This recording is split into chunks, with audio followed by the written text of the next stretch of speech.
ಕೈಲಿದ್ದ phone ಅಲ್ಲಿ ಕಾಲ್ ಬರ್ತಾ ಇತ್ತು, ನೋಟಿಫಿಕೇಶನ್ ನೋಡಿದ್ರೆ ಇಷ್ಟು ಮಿಸ್ ಕಾಲ್ಗಳಿತ್ತು. ಅಂಡ್ ಇದು ಕಾರಣ ನಾನೇ. ನೋಡ್ತಾ ಎಲ್ಲೋ ಹೋಯ್ತಾವ್ನೆ, ಏನಾಯ್ತದೋ ನಾವು ನೋಡವ. ನನಗೆ ಇನ್ಸ್ಟೆಂಟ್ ಆಗಿ ರೆಡಿ ಆಗಿ ಒಂದ್ ಕಡೆ ಹೋಗ್ಬೇಕು ಬಾ ಅಂದ್ರೆ ಲೇಟ್ ಆಗೋದು. ಇವಾಗ ಕೂಡ ಹಂಗೆ ಆಯ್ತು. ಅದಕ್ಕೆ ಫಸ್ಟ್ ಹೋಗಿ ನಮ್ ನಾಯಿಗೆ ಊಟ ಹಾಕಿ ಬಾಯ್ ಹೇಳಿ ಅಲ್ಲಿಂದ ಗಾಡಿ ಎತ್ತಾಕೊಂಡು ರಾಯಲ್ ಮಾರ್ಟಲ್ ಗಾಡಿ ಪಾರ್ಕ್ ಮಾಡಿ ಒಂದ್ ಜ್ಯೂಸು ಒಂದ್ ಚಿಪ್ಸ್ ಎತ್ಕೊಂಡೆ. ಆದ್ರೆ ಕೂಲ್ ಡೌನ್ ಮಾಡಕ್ ಸಾಲಲ್ಲ ಅಂತ ಇನ್ನೊಂದೆರಡು ಚಿಪ್ಸ್ ಎತ್ತಾಕೊಂಡು ಸೀದಾ ನಮ್ಮ ಆಂಟಿ ಮೀಟ್ ಮಾಡಕ್ ಹೋದೆ. ಆದ್ರೆ ಅಲ್ಲಿ ಹೋಗ್ತಿದ್ದಂಗೆ ನನ್ನ ತಮ್ಮ ಒಂದ್ ಡೈಲಾಗ್ ಹೊಡ್ದ,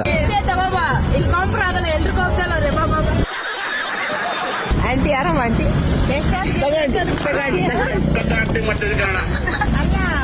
ಗಂಟೆಗೆ 12 ಗಂಟೆಗೆ ಬರ್ತೀಯ ನೀನು. ಅಲ್ಲೇ ಸಂಜೆನೂ ಕೂತಿದ್ಲು ಅಂತ ಹಂಗೆ ಲೈಟಾಗಿ ಶುರು ಮಾಡ್ಕೊಂಡೆ. ತಿನ್ನೋದಲ್ಲ ಕೆಲಸ ನಿಂದ.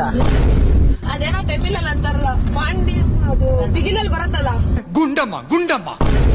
ಓಕೆ ಇವಾಗ ನಾವೆಲ್ಲ ಹೊರಟಿದ್ದು ಆಂಧ್ರದಲ್ಲಿರೋ ಬಾಯ್ಕೊಂಡ ಗಂಗಮ್ಮ ದೇವಸ್ಥಾನಕ್ಕೆ. ಆ ಕಡೆ ಸಂಧ್ಯಾ ವ್ಲಾಗ್ ಮಾಡ್ಕೊಂಡು ಒಂದ್ ಕಡೆ ಹೋಟ್ಲು. ಅವಾಗಲೇ ನನಗೆ ಒಂದ್ ಗ್ಯಾಂಗ್ ಸಿಕ್ಕಿದ್ರು. ನಾನು ನಿಜರು ಡಾಕ್ಟರ್ ಅನ್ಕೊಂಡು ನೋಡ್ಬಿಟ್ಟು ಪ್ರಾಮಿಸ್ ಹಂಗೆ ಅನ್ಕೊಂಡೆ, ಸೇಮ್ ಹಂಗೆ ಇದ್ದೀರ ನೀವು. ಈ ತರ ಒಂದು ಮ್ಯಾಟ್ರೇ ನಮಗ್ ಗೊತ್ತಿಲ್ವಲ್ಲಣ್ಣ. ಅದಕ್ಕೆ ಬೇಜಾರ್ ಮಾಡ್ಕೊಂಡು ಅರ್ಥ ಆಯ್ತು ಅನ್ಸುತ್ತೆ. ಅದಾದ್ಮೇಲೆ ಸಂಧ್ಯಾ ಆ ಕಡೆ ಒಂದ್ ಮೂಲೆಯಲ್ಲಿ ನಿಂತಿದ್ಲು. ಸ್ವಲ್ಪ ಉರ್ಸೋಣ ಅಂತ ಹಿಂಗ್ ಮಾಡುದು. ಏನಪ್ಪ ಫುಲ್ ಖುಷಿ ಆಗೋಯ್ತು ನಂಗೆ.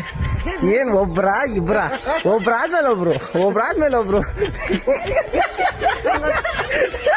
ವಿಡಿಯೋ ಇಷ್ಟ ಆಗಿದ್ರೆ ನಿಮ್ ಸಪೋರ್ಟ್ ಇರ್ಲಿ. ಇನ್ನೂ ಈ ತರ ಕಂಟೆಂಟ್ಗಳು ತಗೊಂಡ್ ಬರ್ತೀನಿ.